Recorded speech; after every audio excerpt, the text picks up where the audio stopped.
Hi friends. In the last video, we cleared about fundamental data types and immutable and mutable basic idea. Now observe in fundamental variables, every variables can hold only one value. Okay. Now what are those values? I will show you. These are the fundamental data types. Just observe for int only one value we giving. Float also one value, complex also it is one value, not two value. If you consider 10 plus 20, it is not a two value, it is one value. And boolean, either true or false, string in single quotation or double quotation or triple quotation inside any character or numbers. That is these five fundamental data types carrying each every variables can hold only one value. Okay, if I want to hold group of values like a roll number or name or all employees, then we should go for collection related data types. That is going to be that is we are going to discuss now. What are the various collection related data types are available?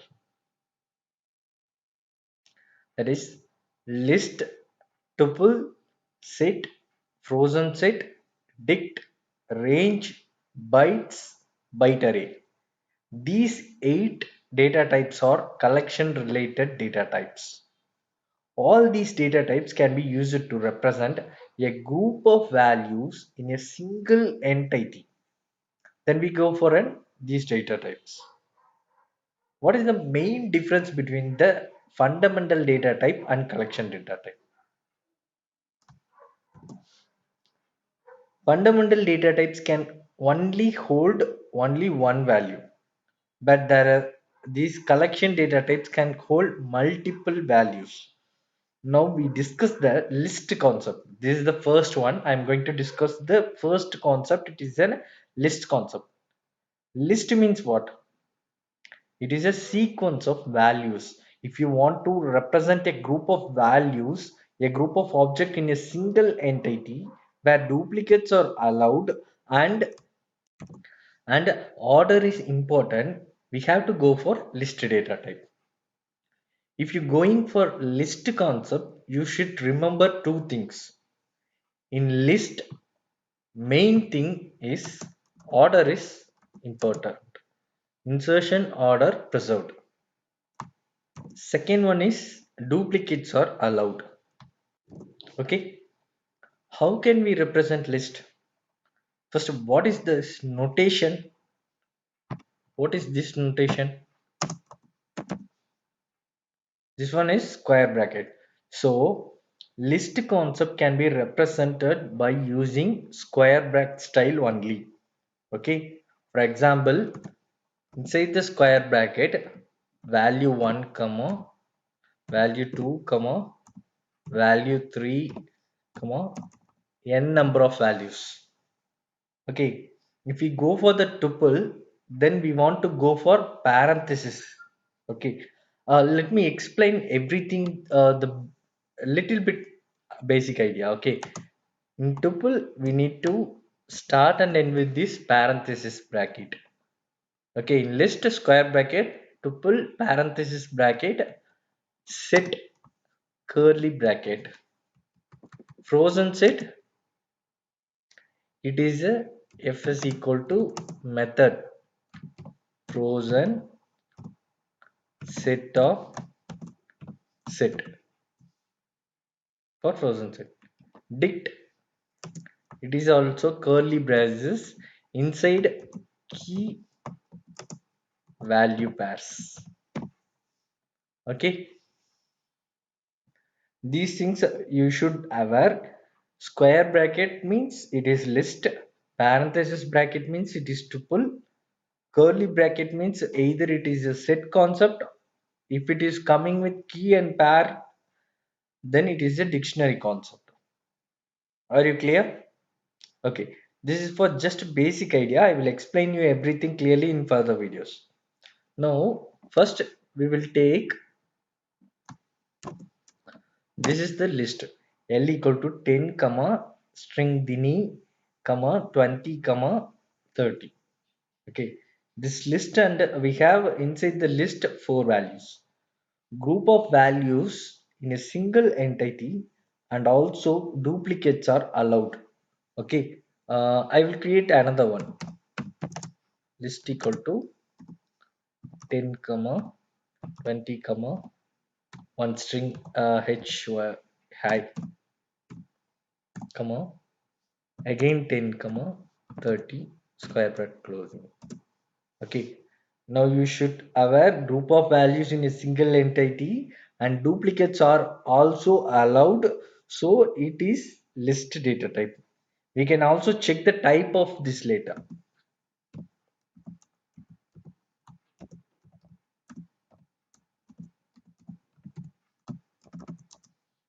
It is a class list. Okay, okay, let's see whether what if we print what is the order we will get output.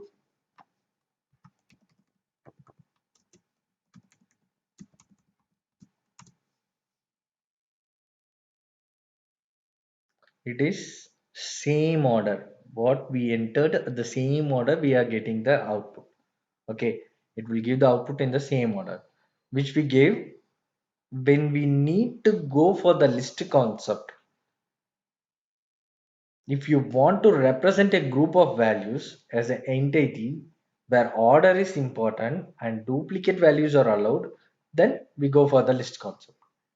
List concept, we need to remember some important things, important points. That is, first one, order is preserved.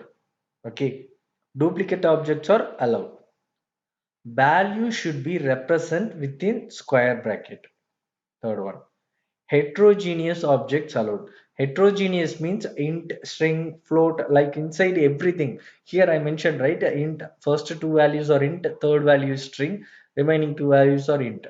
Like we can also mention float, boolean, like that. Okay, that is called heterogeneous.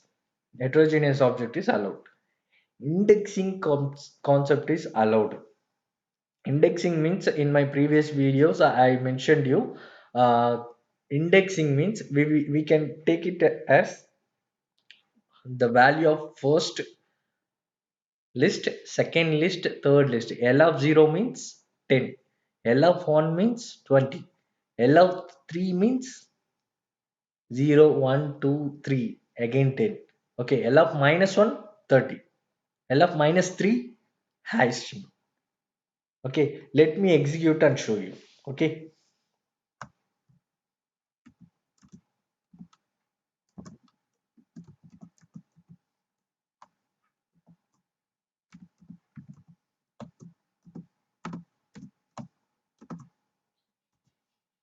okay, first value, second value, even minus 1, negative 1. This is in reverse direction. Are you clear? Indexing concept is allowed. And another thing is, sixth point is slice operator is allowed. Slice operator means in string I explained you, right? Now let's check. 1 colon 4. That means 20 high 10 30. It will show. Sorry, last one is 4 end minus 1, right? So 20 high 10. Are you clear? So slice operator also allowed. The seventh point is growable in nature. Growable in nature means what? Okay, let me show you. How to create an empty list in Python? It is simple. L equal to open close bracket. It is a empty string. Now I want to add some value in that list. For that, there is an inbuilt function is there, that is called append. Okay, L dot append of, I am entering 10, I am adding first value as a 10. Okay, second value I am entering 20, third value 80. Okay, Like this I can add multiple values. Also we can add string. No print of L. Okay, if I even Python provides append function which is used to add on element to the list. And also Python also provides the remove function which is used to remove the element from the set. That is L dot remove. Which one I would like to remove 80. It is removed. Just check it. It is removed. Are you clear, guys? It is called growable in nature. It can add and also remove from the list. Are you clear? It is called growable in nature. Next point is list is mutable. I already explained you what is mutable and immutable. Mutable means changeable. Immutable means non-changeable. So list is mutable. List is changeable. If I consider L equal to 10, comma 20, comma 30, comma 40, even if for example I'm creating the same 10, 20, 10, 30. Okay. If I want to change one value, like a third value, I want to change as a 27. That for that case, list of 0, 1, 2 is third value equal to, I want to change it as 77, sorry, 27. Okay. Now print of list.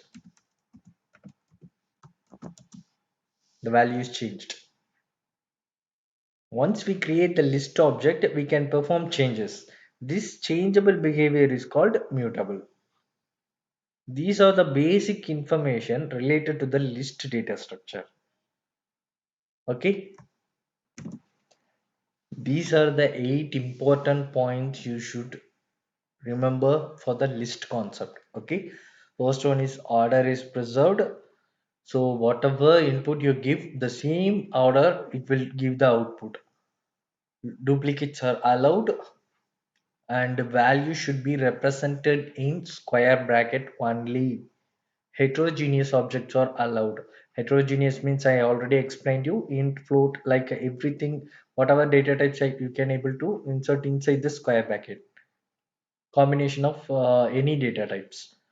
And fifth one is index concept is applicable. We can make it a zero list of zero, list of one, or negative list of minus one, like list of minus two, like that. Slice concept is applicable.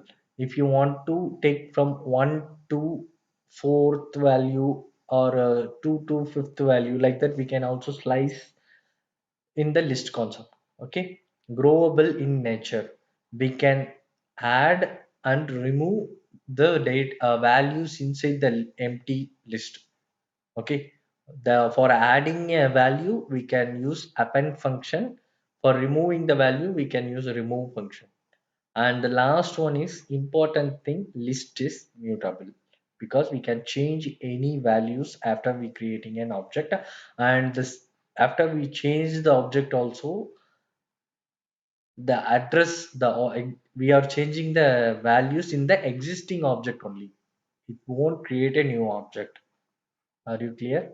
If you like this video, please click like, subscribe and share to your friends.